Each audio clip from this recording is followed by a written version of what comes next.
अर्थ के northern and southern hemisphere में कुछ इस तरीके का इंटरेस्टिंग लाइट देखने को मिलता है नाइट स्काई में। तो नॉर्दर्न हेमिस्फेयर में कुछ कंट्रीज़ हैं जैसे नॉर्वे, कनाडा, रशिया के कुछ पार्ट्स, ग्रीनलैंड, आइसलैंड। इन कंट्रीज़ में रात को इस तरीके का बहुत ही ब्यूटीफुल व्यू देखने को मिलता है। इस लाइट्स को नॉर्दर्न लाइट्स बोला जाता है या फिर इसको ऑरोरा बोरियोलिस बोला जाता है। और ये ऑरोरा बोरियोलिस देखने का जो रीज़न है वो अर्थ के मैग्नेटिक फील्ड से रिलेटेड है। सन से आने वाला जो भी पार्टिकल्स होता है, चार्ज्ड पार्टिकल्स, वो अर्थ के मैग्नेटिक फील्ड के वजह से अर्थ के एटमॉस्फेयर पे एंटर करता है। और ये कैसे एंटर करता है और क्यों ये सब लाइट हमें देखने को मिलता है वो हम इस वीडियो में आगे डिस्कस करेंगे। और इस वीडियो में हम ये भी डिस्कस करेंगे कि जब मैग्नेटिक फील्ड से कुछ एंगल पे एक चार्ज को प्रोजेक्ट किया जाता है तो वो चार्ज कैसा पाथ लेता है वो भी हम इस वीडियो में डिस्कस करेंगे। तो सबसे पहले चलिए मैं इस वीडियो को बहुत ही ब्यूटीफुल पिक्चर के साथ इसको स्टार्ट करता हूँ।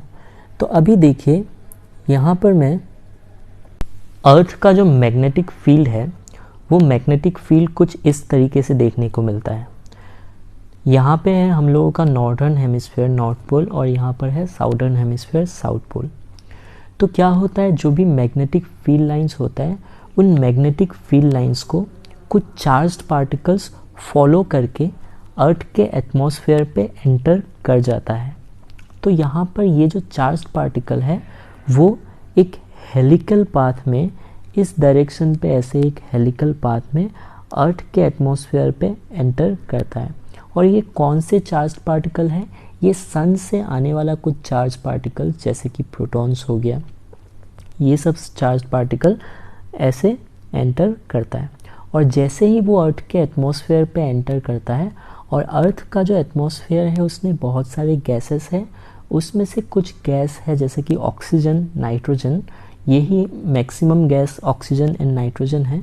तो नाइट्रोजन गैस को जब ये चार्ज पार्टिकल आके हिट करता है तो वहाँ पे क्या होता है, एक इलेक्ट्रॉन जो है वो इसके इनर शेल से आउटर शेल तक जंप हो जाता है। ठीक है, तो यहाँ से यहाँ तक वो एक्साइट हो जाता है। अभी जब फिर से वो डी एक्साइट होता है तो उस टाइम पे वो कुछ एनर्जी एमिट करता है और वही एनर्जी लाइट के फॉर्म पे निकलता है और यही लाइट हमें देखने को मिलता है। तो नाइट्रोजन गैस जब एक्साइट होता है तो उस टाइम पे हमें रेड एंड ब्लू कलर के लाइट्स दिखता है, और जब ऑक्सीजन गैस एक्साइट होता है उस टाइम पे हमें ग्रीन कलर देखने को मिलता है। तो रीज़न उसका यही है कि अर्थ के मैग्नेटिक फील्ड में चार्ज्ड पार्टिकल ऐसे एक हेलिकल पाथ से एंटर करता है। अभी हम यहाँ पे ये पढ़ेंगे कि चार्ज्ड पार्टिकल ऐसे हेलिकल पाथ में मैग्नेटिक फील्ड को क्यों फॉलो करता है और फॉलो करके वो अर्थ के एटमॉस्फेयर में क्यों एंटर करता है, यही हम इस वीडियो में आगे डिस्कस करेंगे। तो देखिए, इससे पहले हमने जो भी डिस्कस किया हुआ है उसका मैं थोड़ा सा आपको ओवरव्यू बताता हूँ। अभी तक हमने देखा है कि मैग्नेटिक फील्ड में चार्ज्ड पार्टिकल सर्कुलर पाथ में घूमता रहता है। ठीक है, ये तभी होता है जब मैग्नेटिक फील्ड में इस डायरेक्शन पे लेता हूँ, कुछ ऐसे में मैग्नेटिक फील्ड ले रहा हूँ, और चार्ज पार्टिकल को मैं कुछ इस डायरेक्शन पे, मान लीजिए कुछ इस डायरेक्शन पे मैंने स्पीड दिया है, और फिर मैंने देखा है कि वो एक सर्कुलर पाथ में ऐसे घूमता रहता है। इसका हमने रेडियस कैलकुलेट किया, इसका हमने एंगुलर वेलोसिटी कैलकुलेट किया, इसका हमने टाइम पीरियड कैलकुलेट किया।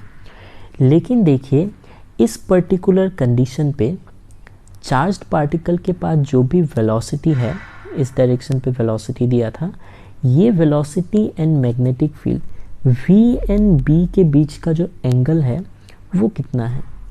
तो v एंड b के बीच का एंगल जो है यहाँ पर है 90 डिग्री। लेकिन हर केस में v एंड b के बीच का एंगल 90 डिग्री होगा ऐसा ज़रूरी नहीं है। तो जब वेलोसिटी एंड मैग्नेटिक फील्ड के बीच का एंगल 90 डिग्री नहीं होता है तब चार्ज पार्टिकल ऐसे प्योर सर्कल पे नहीं घूमता है। ये प्योर सर्कल पे तभी घूमता है जब वेलोसिटी एंड बी के बीच का एंगल जो है वो 90 डिग्री है। अभी आपको पता चल जाएगा कि वो 90 डिग्री नहीं होने से प्योर सर्कल में क्यों नहीं घूमता है। इसका एग्जाम्पल मैं एक लेता हूँ। मान लीजिए यहाँ पर मैं ले रहा हूँ मेरा y एक्सिस, ये मेरा y एक्सिस, ये है y एक्सिस, और फिर मैं ले रहा हूँ मेरा x एक्सिस, और फिर मैं ले रहा हूँ मेरा z एक्सिस, ये मेरा z एक्सिस। तो x y z।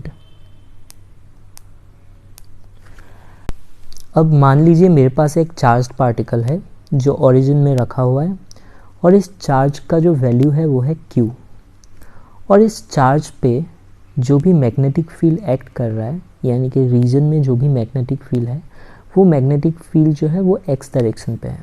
तो मैग्नेटिक फील्ड को मैं सिंपली लिख सकता हूँ B equal to some value है उसका B0, और ये जो है ये i कैप डायरेक्शन पे है, और चार्ज जो है वो ओरिजिन पे रखा हुआ है, और उसको जो भी मैंने वेलोसिटी दिया है, अभी वेलोसिटी और मैग्नेटिक फील्ड में एंगल 90 डिग्री नहीं है, इसीलिए मैं वेलोसिटी को ले रहा हूँ सम v1 i cap plus v2 j cap. ठीक है, तो अभी देखिए वेलोसिटी का जो i कैप वाला कंपोनेंट है वो है v1, यानी कि एक कंपोनेंट इस डायरेक्शन पे है i डायरेक्शन पे जो कि है v1, और दूसरा कंपोनेंट जो है वो है y डायरेक्शन पे जो कि है v2 j cap and v1 i cap. यानी कि इस चार्ज पार्टिकल पे दो वेलोसिटी है, एक है अलोंग द मैग्नेटिक फील्ड और दूसरा है perpendicular to the magnetic field. अब देखिए कि ये जो v2 वेलोसिटी है ये है perpendicular to the magnetic field. तो ये हमने सीखा है कि अगर कोई भी वेलोसिटी परपेंडिकुलर है मैग्नेटिक फील्ड का, तब वो वेलोसिटी के वजह से ये चार्ज एक सर्कल पे मूव करेगा, और इस सर्कल का सेंटर किस डायरेक्शन पे होगा? मुझे पता है फोर्स जो भी लगता है, फोर्स है Q into V cross B, ये है फोर्स। तो V क्रॉस B, अगर मैं इसको V लेता हूँ और इसको B लेता हूँ, तो आपको V क्रॉस B किस डायरेक्शन पे आएगा? V क्रॉस B आएगा आपका माइनस K डायरेक्शन पे, यानी कि फोर्स जो है वो कहीं इस डायरेक्शन पे आएगा। ठीक है, तो यानी कि सेंटर कहीं यहाँ पे होना चाहिए। लेकिन अब आप ये देखिए कि ये जो चार्ज पार्टिकल है उस पे along the direction of magnetic field एक v1 स्पीड भी है। तो यानी कि ये क्या होगा, ये सर्कल तो फॉर्म करेगा ही इस डायरेक्शन पे ऐसे, लेकिन ये सर्कल आगे भी बढ़ता रहेगा बिकॉज ऑफ दिस वेलोसिटी। तो along the direction of magnetic field ये जो सर्कल है, ये सर्कल आगे भी बढ़ता रहेगा। तो ये सर्कल देखने में कुछ ऐसा होगा जिसको हम बोलते हैं एक हेलिक्स, और इस चार्ज पार्टिकल का जो पाथ है, इस पाथ को हम बोलते हैं हेलिकल पाथ। यहाँ पे आपको ध्यान रखना ज़रूरी है कि दो चीज़ हो रहा है, इस परपेंडिकुलर कंपोनेंट ऑफ वेलोसिटी के वजह से सर्कल बन रहा है, और इस पैरेलल कंपोनेंट ऑफ वेलोसिटी के वजह से वो सर्कल आगे भी बढ़ रहा है। तो यानी कि दो चीज़ एक साथ हो रहा है। अब देखिए ये जो हेलिक्स है, इस हेलिक्स को मैं दिखाना चाहता हूँ आपको कि कैसा दिखता है ये हेलिक्स। तो यहाँ पर मेरे पास एक फ़ोटोग्राफ है इसका, तो अगर आप देखेंगे तो ये जो है ये है आपका हेलिक्स। तो यहाँ पर देखिए मैग्नेटिक फील्ड जो है मैग्नेटिक फील्ड B जो है वो x डायरेक्शन पे है, ये है मेरा x डायरेक्शन। और एक चार्ज था यहाँ पर जो कि ओरिजिन पे था एंड डेफिनेटली पॉजिटिव चार्ज है। तो इसको मैंने इनिशियली जो वेलोसिटी दिया, मेन वेलोसिटी जो दिया वो इस डायरेक्शन पे दिया कहीं। तो वेलोसिटी अगर इस डायरेक्शन पे दिया तो उसका दो कंपोनेंट है, एक कंपोनेंट x अलोंग x और एक कंपोनेंट अलोंग y। इसी वजह से मेन वेलोसिटी जो है वो इस डायरेक्शन पे आ रहा है। तो अब देखिए जो अलोंग y था वो था मेरा v2, और अलोंग x जो था वो था मेरा v1। तो इस वेलोसिटी की वजह से वो क्या कर रहा है, एक ऐसा हेलिकल पाथ को फॉलो कर रहा है। v1 इसको आगे बढ़ा रहा है इस हेलिक्स को, और v2 जो है वो सर्कल बना रहा है। तो यहाँ पर आपको होपफुली समझ में आया कि ये हेलिक्स क्यों बनता है। अब देखिए यहाँ पर 2-3 चीज़ हम डिफ़ाइन करने वाले हैं। क्या डिफ़ाइन करने वाले हैं? सबसे पहले कि इनिशियली ये चार्ज जो है इस पॉइंट से स्टार्ट किया था, ओरिजिन से, और कुछ टाइम बाद वो घूम के फिर से इस पॉइंट पे एक्स एक्सिस को टच कर रहा है। ठीक है, तो यहाँ से लेके यहाँ तक का जो भी टाइम है, इस टाइम को हम बोलते हैं टाइम पीरियड। ठीक है, फिर कुछ टाइम बाद वो वापस आके इस पॉइंट को टच करेगा, फिर कुछ टाइम बाद वो वापस आके एक्स एक्सिस को टच करेगा, यानी कि वो हर टाइम पीरियड बाद यहाँ पे एक्स एक्सिस को जाके टच करता है।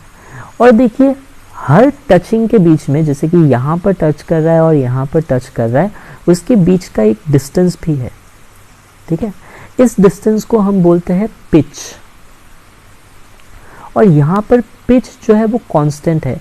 हर दो टचिंग के बीच का जो डिस्टेंस है, पिच है, वो सेम है। यहाँ से यहाँ तक ये जो भी डिस्टेंस है, ये उतना ही डिस्टेंस है, ये उतना ही डिस्टेंस है। तो यहाँ पर कांस्टेंट पिच बना रहा है और कुछ टाइम पीरियड है।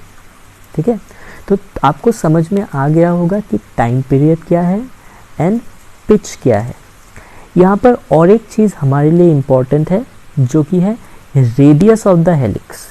तो यहाँ पर मैं अगर रेडियस ऑफ द हेलिक्स बोलता हूँ, तो यहाँ पर देखिए ये जो हेलिक्स बन रहा है इसका कुछ रेडियस होगा, इसको मैं बोलता हूँ r। ठीक है, तो सबसे पहले हम निकालेंगे r, radius of the helix, फिर हम यहाँ पे निकालेंगे t, टाइम पीरियड, और फिर हम निकालेंगे पिच। ये तीनों चीज़ें निकालना बहुत ही ज़रूरी है इस हेलिकल पाथ को अच्छे से समझने के लिए। तो चलिए यहाँ पर मैं इसको निकालता हूँ। ओके, तो देखिए सबसे पहले मैं बोलूँगा कि यहाँ पर जो भी हेलिकल पाथ यहाँ पर फॉर्म हो रहा है, जो भी सर्कल बन रहा है उसके अंदर वाला, वो सर्कल कौन से कंपोनेंट की वजह से बन रहा है? ये परपेंडिकुलर कंपोनेंट की वजह से बन रहा है। मैग्नेटिक फील्ड है इस डायरेक्शन पे और परपेंडिकुलर कंपोनेंट ऑफ वेलोसिटी है इस डायरेक्शन पे। तो इस v2 के वजह से सर्कल बन रहा है। तो रेडियस को मैं सिंपली लिख सकता हूँ mv/bq, बट यहाँ पर मास तो मास ही है, उस चार्ज का मास। v जो है उसको मैं लिखूँगा v2, क्योंकि v2 is responsible for making the circle, और यहाँ पर रेडियस को मैं लिख दूंगा mv2/bq। तो ये हो गया रेडियस का formula, radius of the helix. ठीक है, दूसरा हम बात करते हैं कि टाइम पीरियड। अभी देखिए मैं फिर से उस पिक्चर में जाता हूँ यहाँ पे, कि टाइम पीरियड जो है, टाइम पीरियड वो है इस पॉइंट से लेके इस पॉइंट तक आने का टाइम। ठीक है, और देखिए एक सर्कल अगर होता, वो अगर एक सर्कल होता, सिर्फ प्योर सर्कल होता, तब क्या होता, वो यहाँ से लेके यहाँ तक पहुँचता, फिर से आके ओरिजिन पे पहुँच जाता, वो एक चक्कर घूम के फिर से ओरिजिन पे पहुँच जाता, तभी वो एक्स एक्सिस को टच करता। तो अभी वो फिर से एक्स एक्सिस को टच कर रहा है, तो यानी कि वो एक कंप्लीट सर्कल लिया है उसने। तो कंप्लीट सर्कल के लिए उसने डिस्टेंस कितना ट्रेवल किया है? 2πr। ठीक है, और कितने स्पीड से उसने ट्रेवल किया है ये डिस्टेंस? v। तो यहाँ पर मैं टाइम पीरियड को सिंपली लिख दूंगा, टाइम पीरियड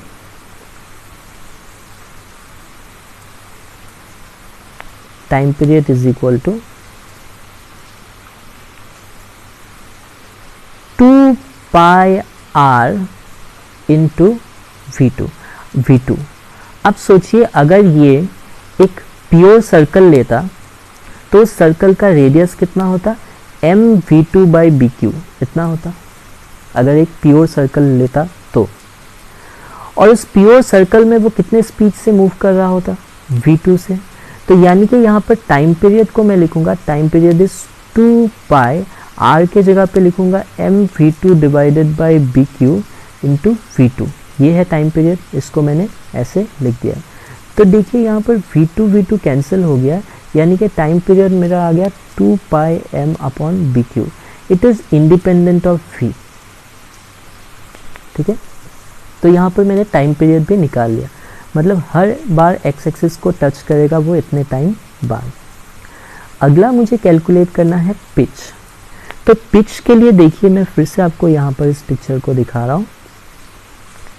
ओके, पिच कौन सा डिस्टेंस है? पिच है यहाँ से लेके यहाँ तक का ये डिस्टेंस. ठीक है, तो यहाँ से उसको यहाँ तक पहुँचने के लिए कितना टाइम लगता है? t, जो कि मैंने ऑलरेडी निकाल रखा है. तो यहाँ से लेके यहाँ तक पहुँचने के लिए उसको t टाइम लगता है, और ये t टाइम x एक्सिस में वो कितने स्पीड से कंप्लीट कर रहा है? v1. बिकॉज x एक्सिस पे along the direction of x उस चार्ज का स्पीड है v1, और along द, और कितना टाइम बाद वो यहाँ पे पहुँच जाता है? t टाइम बाद. तो यानी कि पिच जो है, जो भी डिस्टेंस है, s equal to V T distance का फॉर्मूला, बट यहाँ पर टाइम लगा उसको t, कैपिटल T, और उसके पास स्पीड है उस डायरेक्शन पे v1, यानी कि डिस्टेंस जो है वो हो गया v1 इंटू टी. तो पिच का फॉर्मूला मैं यहाँ पर लिख दूंगा, pitch is equal to v1 into T, और t का वैल्यू मैंने ऑलरेडी निकाल के रखा था यहाँ पर, आप देखिए. तो v1 2 pi m upon B Q.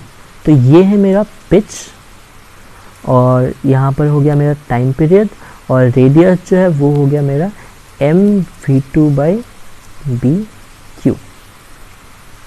ठीक है, तो ये है मेरा रेडियस.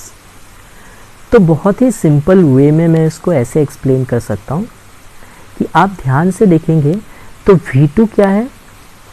v2 है the component of velocity which is perpendicular to the magnetic field. तो इसको मैं बोल देता हूँ v परपेंडिकुलर, ऐसे लिख देता हूँ.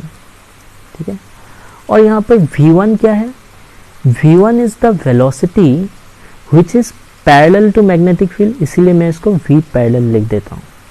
तो सिंपली जो फॉर्मूला है वो रिड्यूस हो जाता है इस फॉर्म पे, r equal to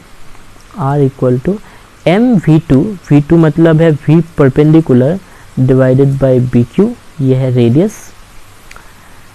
time period 2 pi m upon B Q, it is independent of v.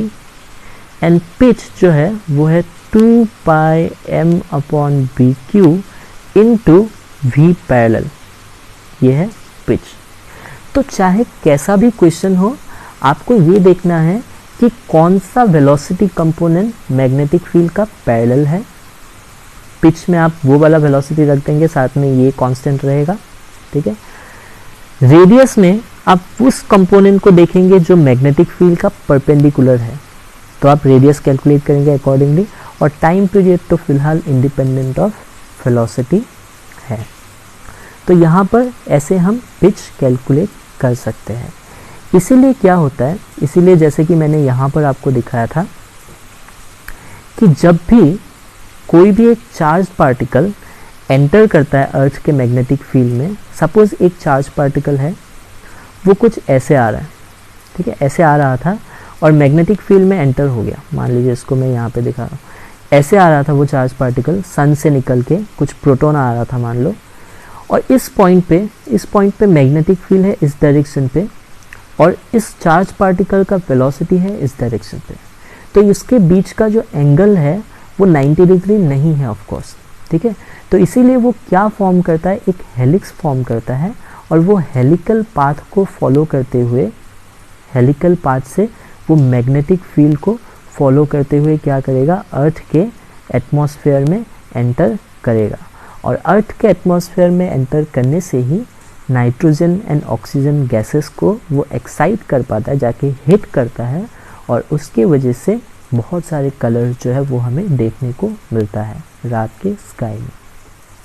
तो यहाँ पर हमने डिस्कस किया कि ऑरोरा बोरियोलिस कैसे काम करता है, और हेलिकल पाथ का पिच क्या है, टाइम पीरियड क्या है, एंड रेडियस क्या होता है. अभी एक चीज़ हम डिस्कस करेंगे, यहाँ पर मैं हेलिकल पाथ नहीं लेने वाला हूँ, सिर्फ एक प्योर सर्कल लेने वाला हूँ और मैं एक चार्ज पार्टिकल का कोऑर्डिनेट निकालने वाला हूँ। ठीक है, तो सपोज़ अज्यूम कीजिए कि यहाँ पर मैं एक स्केल से दिखाता हूँ आपको। ये है आपका y एक्सिस एंड ये है आपका x एक्सिस।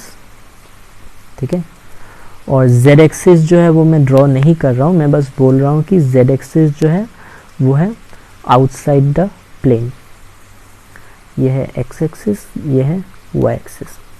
तो देखिए अभी क्या दिया हुआ है, मैग्नेटिक फील्ड दिया हुआ है B equal to B not minus K cap. ये मैग्नेटिक फील्ड दिया हुआ है। माइनस के कैप मतलब माइनस जेड डायरेक्शन और प्लस जेड डायरेक्शन जो है वो मेरा आउटसाइड द प्लेन है, तो माइनस जेड डायरेक्शन जो है वो मेरा प्लेन के पेज के अंदर का डायरेक्शन होगा। तो स्पेस में मैग्नेटिक फील्ड है जिसका वैल्यू है बी नॉट और जो माइनस जेड डायरेक्शन पे है। अब मान लीजिए एक पार्टिकल है यहाँ पे ओरिजिन में और इसका वैल्यू है q और इसको मैंने एक वेलोसिटी दिया v equal to V not I cap. ठीक है, तो मैंने इस चार्ज पार्टिकल को along I cap V not speed से भेज दिया है। तो आप देखेंगे तो उस पर जो भी फोर्स लगने वाला है, force is equal to Q into V cross B, यानी कि फोर्स का डायरेक्शन है v क्रॉस बी। v है इस डायरेक्शन पे, b है अंदर, तो जो भी फोर्स लगेगा वो इस डायरेक्शन पे लगेगा। यानी कि ये चार्ज जो है वो एक ऐसा सर्कल जो है यहाँ पे फॉर्म करने वाला है, ये होने वाला है इसका पाथ। तो इस सर्कुलर पाथ का रेडियस भी मुझे पता है, रेडियस है M V not by B Q, क्योंकि यहाँ पर परपेंडिकुलर कंपोनेंट ऑफ वेलोसिटी जो है वही वी नॉट है। ठीक है, V not is perpendicular to the magnetic field, तो ये हो गया मेरा रेडियस ऑफ द सर्कल। तो इसका सेंटर मान लीजिए कहीं इस पॉइंट पे है। तो अब देखिए क्या पूछते हैं क्वेश्चन में।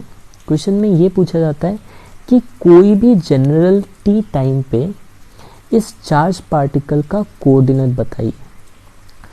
तो देखिए यहाँ पर मान लीजिए थोड़ा सा स्टार्ट किया था उसने ओरिजिन से, इस चार्ज पार्टिकल ने, कुछ टाइम बाद ये पार्टिकल पहुँच गया है मान लीजिए इस पॉइंट पे। ठीक है, तो मान लीजिए टी टाइम बाद जो है वो इस पॉइंट पे पहुँच चुका है। तो अभी इस पॉइंट का कोऑर्डिनेट चाहिए, मतलब x, y चाहिए। तो देखिए अगर आप उसको एंगुलर वे में देखेंगे तो इस t टाइम पे उसने इतना थीटा एंगल घूम गया है। ठीक है, और इस थीटा को आप क्या लिखेंगे, थीटा को आप लिखेंगे ओमेगा इंटू टी, टी के फॉर्म पे। तो ओमेगा टी एंगल जो है वो घूम गया है टी टाइम पे। अच्छा, अब ओमेगा क्या है, इस सर्कल का, ये अगर सर्कुलर पाथ पे घूम रहा है तो उसका ओमेगा जो है वो मैंने ऑलरेडी निकाल के रखा था। तो प्रीवियस वीडियो में अगर आपने नहीं देखा है तो आप देख लीजिए, या फिर आप ऐसे कीजिए कि टाइम पीरियड जो है उसका वो मेरा था 2 पाई आर बाई वी। ठीक है, यानी कि 2 pi M upon B Q. R का वैल्यू पुट कीजिए तो यहाँ पर 2 pi M upon B Q, ये हो गया टाइम पीरियड। और टाइम पीरियड को हम लिख सकते हैं 2 pi by omega. Time period को हम लिख सकते हैं 2 pi by T equal to 2 pi by omega. यहाँ से ओमेगा निकल के आएगा आपका बी क्यू बाई एम। यानी कि अगर आपको बी पता है, क्यू पता है, एम पता है, तो आप कितना ओमेगा से ये घूम रहा है, एंगुलर स्पीड उसका ओमेगा निकाल सकते हैं। तो यानी कि थीटा को मैं लिख सकता हूँ यहाँ पर B Q by M into T.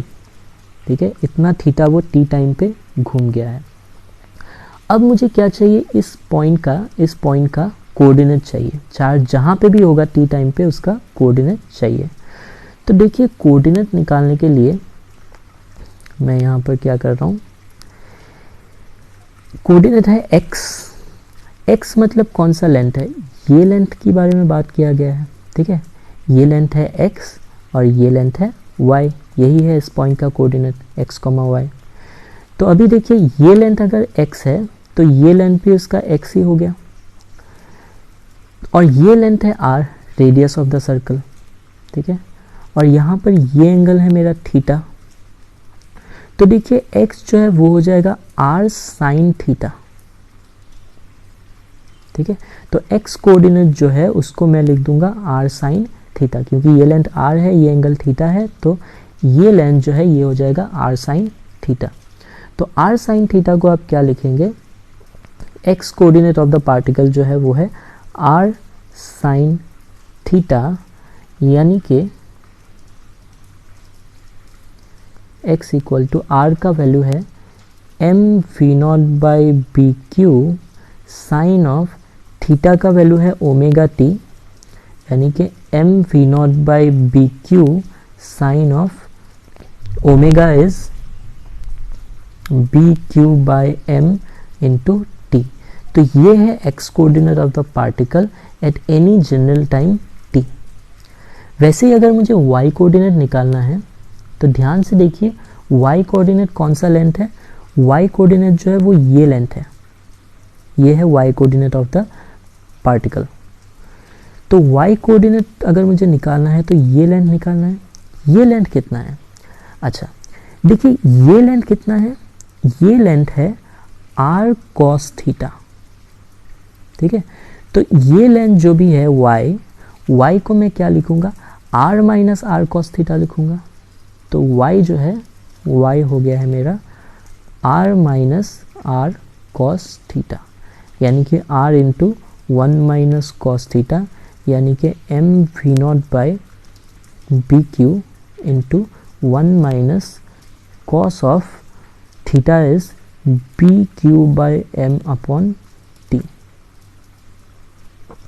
तो ये है मेरा y कोऑर्डिनेट। तो उस पार्टिकल का x coordinate and y coordinate जो है वो पता चल चुका है टाइम के हिसाब से। तो टाइम जैसे जैसे चेंज होगा वैसे वैसे उसका कोऑर्डिनेट भी चेंज होगा। तो ऐसे ही हम निकाल सकते हैं किसी भी पार्टिकल का किसी भी टाइम पे पोजीशन। तो इस वीडियो को मैं यहीं पे ख़त्म करता हूँ, तब तक के लिए मिलते हैं अगले वीडियो में।